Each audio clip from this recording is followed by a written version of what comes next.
Assalamualaikum warahmatullahi wabarakatuh. Pembahasan tentang tindak pidana narkotika adalah tindak pidana yang termasuk dalam konteks extraordinary crime. Artinya tindak pidana yang sangat-sangat luar biasa. Sehingga di dalam peraturan perundang-undangan sendiri tindak pidana narkotika dikhususkan karena memiliki tujuan, fungsi, dan kehebatan kejahatan yang begitu luar biasa. Di dalam peraturan perundang-undangan sendiri termaktub di dalam Undang-Undang Nomor 35 2009 tentang narkotika. Undang-undang ini sudah melalui fase 3 tahapan.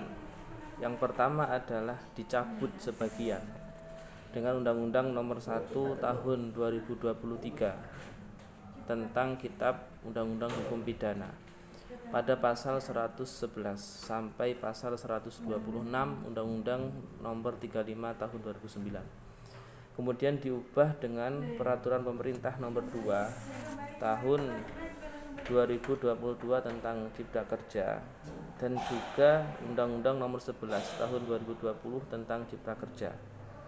Undang-Undang Nomor 9 Undang-Undang Nomor 35 Tahun 2009 juga telah mencabut Undang-Undang Nomor 22 Tahun 1997 tentang narkotika.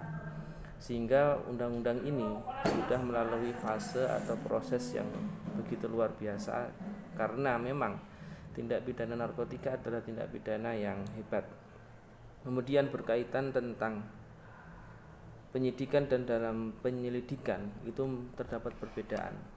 Tepatnya di dalam pasal 1 angka 2 Kitab Undang-Undang Hukum Acara Pidana menjelaskan bahwasannya tujuan daripada penyelidikan adalah menemukan atau mencari suatu peristiwa yang diduga sebagai tindak pidana. Sedangkan penyidikan adalah tindak lanjut daripada penyelidikan. Atau di dalam bahasa lain, penyelidikan adalah dugaan awal.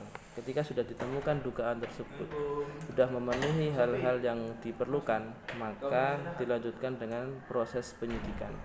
Ini terdapat di dalam pasal 1 sampai pasal 5 Kitab Undang-Undang Hukum Acara Pidana.